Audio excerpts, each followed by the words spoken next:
I beat Raid Shadow Legends by being an idiot. Oh man, I messed up my throat with that, Raiders. Welcome to the channel. If you're new here, I am doing new Raid Shadow Legends content. I'm going to tell you a really stupid decision I made. We had a progressive chance event this morning. I had 56 ancient shards. I need about 50 for the next fusion. And I was like, you know what? I'm just going to pull 3 for my daily 3, right? I get ancient shards all the time. Ancient shards happen from clan boss stuff. They happen from fighting random hard mode dungeons and top end like 20 plus dungeons. And I was like, I'll get enough ancient shards. I'm going to blow 3 on my day. And I did. And I got a champion that for most people would be kind of crap. But for me, is utterly insane. And I don't have this champion built yet, but this is going to be an account changer for me because Kaja the Rye is mine. And you're like, Kaja the Rye is fine. What makes her so good? Well, you're looking at Kaja the Rye right now, right? Like, let's make sure that nothing broke. This is Kaja the Rye. Hi, say hi, Kaja. She's completely unbuilt. She's a level 1. I got her today. Why do I care about Kaja the Rye? Well, she's a champion that has a partner. Timid the Fool. Guess what? Guess what? Timid the Fool. And Timot's mediocre. I'm going to show you Timid very quickly. Timid looks cool. I think Timid as the weird jester with the big hammer. I'm all about that life. However, Timid's not that great. Let's take a quick look at Timid, and then I'm going to explain to you why Kaja is such an account changer for me and why this is such a good pull. I'm also going to compare Kaja the Rye to Noldwa, the most recent fusion. So, he is an HP-based damage dealer. HP-based damage dealers are becoming a new meta thing. Characters like Predator are really, really good. Timid's nowhere near as good as that. He's got a double attack, and he's going to heal himself by 10% each time. Not bad, right? Fine. I've got him at 36. I never really bothered to build him. I just, occasionally I need to do some champ training nonsense, and he's been one of those. Attack all enemies. Decrease duration of all enemy buffs by 3 turns. That's really solid, right? Decrease duration of all enemy buffs 3 turns once it's booked on a 4-turn cooldown is good. It's really good into stuff like Hydra. Saying you don't have that, it's really good into Arena. It basically says you don't have it. If there are no enemies with active buffs, and generally speaking, there's very few things in the game with enemy buffs that are going to be more than 3 turns. So he's getting an extra turn. However, if Kaja's on the team, it doesn't really matter if they have buffs left or not, if they had protected buffs or not. Kaja's on the team, he just gets an extra turn. So that's pretty good. So that means I'm at least getting an extra A1 out of him, right? I'm going to be able to attack and then get an extra turn, which turns that 4-turn into a 3-turn. Good stuff. He also gets an increased accuracy, pretty good because we have something to do here. And then he's going to place a true fear debuff on all enemies for 1 turn. That's really good into waves and really good into arena, right? A true fear debuff is usually going to ruin the opponent's life. That's a nice, again, 4-turn.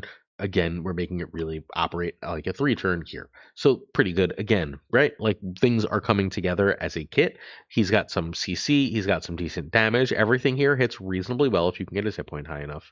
He's getting accuracy to the team. All good stuff. Nothing great, though. Whenever an enemy skill successfully activates while they're under a fear or true fear, he fills his turn meter by 10%. Okay. Whenever it does not activate, if they're under fear, true fear, place provoke on the enemy for 1 turn. This effect applies when Kasha is on the same team. Not great into bosses, but into waves, into arena, now we have a nasty combo. We have a good damage dealer with a useful passive, and overall, he could use a little buff, but he's fine. What we're really getting, though, is we're getting Kaja. We're getting Kaja, and then he's going to buff Kaja. Kaja buffs him, but he makes Kaja completely freaking insane. So first of all, Kaja's a 19% speed aura. You love to see it. I could use an extra speed aura for lots of things. In particular, I don't have a speed lead that I love for Hydra, and I don't have a speed lead that I love for Iron Twins. 2 areas that Kaja's really good. So attacks one enemy, heals by 10% of max HP. If Tim's on the same team, heal all of them by the same amount. I think all of them means all the Timits. I don't know why Timit isn't all of them, but whatever. More power to you. Attack base, but whatever. We're still probably going to get max HP as this hero's thing. You'll see why as we go through. But not bad, right? So we've got a nice heal. And by the way, we can make that heal a 30% heal, and a 30% heal is a lot, right? Like a 30% heal on an A1, now we're cooking. This is the money. Revives all dead allies with 50% HP and turn meter. Not bad. 30% crit rate and crit damage. Not bad. This isn't really going to speed them. All right. So this confused me at first. If Timit's on the same team and dead, revive them with a full turn meter. Cool? So if Timit's on the same team, Timit gets a full turn meter, which is pretty nice. Just a full extra turn for Timit. If Timid is on the same team and alive, reset the cooldown and instantly activate the Kegs of Dread skill. So that's the skill that's going to put the fear.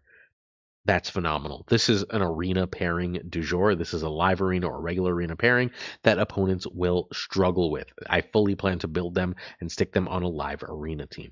And this is really nice, right? Just a nice revive that's going to increase damage a lot. I don't care about the crit rate buff, but that crit damage buff, that crit damage buff, I'm about. An extra 30% is a lot. And that's not what we even care about. That's like a nice perk. What we care about is this. Fill turn meter of all allies by 20. That's a lot. Remove 2 random debuffs for each ally. Oh, okay. If Timid's on the same team, remove all debuffs from all allies. Yeah.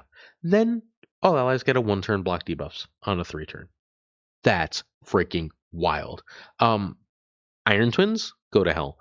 Our lovely, lovely friend, the Hydra, deal with it. That's phenomenal. All allies get the block debuffs and every debuff taken off them. That's so good. This might work into Chimera. It might not. I'm very curious if it can work in Chimera, but I'm so excited to mess with this. Just say, no, no, no, no, no. We've got 20% turn meter and no debuffs. And I'll probably use the relic that increases the turn meter. And then, hey, just casually. Turn meter reduction effects from all enemies are decreased 50% when used against this champion. Awesome. If Tim is on the same team, this champion is immune to turn meter reduction effects from enemies. Oh, okay. If an enemy tries to use the champion's turn meter and Tim is on the same team, fill it by the same percentage instead. Into Arena, that is so good. This is just going to be a really, really strong pairing for me. It's going to be a couple months before I build them. I'm really short on stuff after my last fusion, after building. I just built up. Who did I just build up? I built up Lord Shazar. I wanted the 32% arena speed. That's about the best arena speed lead we get. The rest of Shazar's kit has sucked for me. I might need to just boost the Everlasting Fury and just suck it up and use the books. I don't know. Shazar has been unimpressive except for as a speed lead for me, but I wanted that extra speed lead because I've been playing a lot of Tag Arena lately. So I did it. I sucked it up and I buffed Lord Shazar. And I also recently built Basim. I didn't get the Basim 5-star, but Basim in my look at that crit damage, baby. Sorry, attack and accuracy. I thought I had crit damage. Must have put the crit damage on someone else. Basim with his where is he? Over here. With his stone skin and a little bit of Slayer has been awesome. Has been absolutely phenomenal. At dealing a ton of damage and turning off enemies. He's actually replaced someone or other good on one of my arena teams, and I'm enjoying the crap out of him. Also got that soul. I need to equip a relic here properly. Sorry, do a proper blessing for my predator. But yeah, we're cooking right now. Our account is cooking and leveling up. I need the time, the space, and the energy to rank up. I had just finished, literally like the morning last night. I just finished getting so many rank 60s. I'll eventually finish her. She's in no real rush. I just finished Noldua. And Noldua, the Enfeeble is better than anything that or than most of what our friend does. But look. We don't have Solinar. If we had Solinar, obviously Noldua is better. But we don't have Solinar. So the 60% decreased defense, and then it's this remove all buffs from all enemies as opposed to remove all debuffs. Which is better? Depends on the content, right? We don't have Solinar. 50% HP turn meter heal. We don't have Solinar, so that's all it is. We get a nice little shield buff versus crit damage, and then the passive. The passive is basically for Solinar, so we don't have a passive here. I basically got myself a second Noldua, right? Like I now have 2 Nolduas for different types of content. Faction Wars gets significantly easier as I have all these now very, very, very strong champions to build in all these really, really cool ways. And like it was a mistake. I should not have pulled. Don't do what I did. Now I'm starting on my Ancient Shard Mercy again. I have literally one after this. I was like, am I gonna just pull Crazy twice? I didn't pull Crazy twice, friends. But I got Kaja the Rye. I have Timothy the Fool, and my account has changed. Hopefully you enjoyed this video. Hopefully you hit that sub button and stick around for some more raid content. Peace.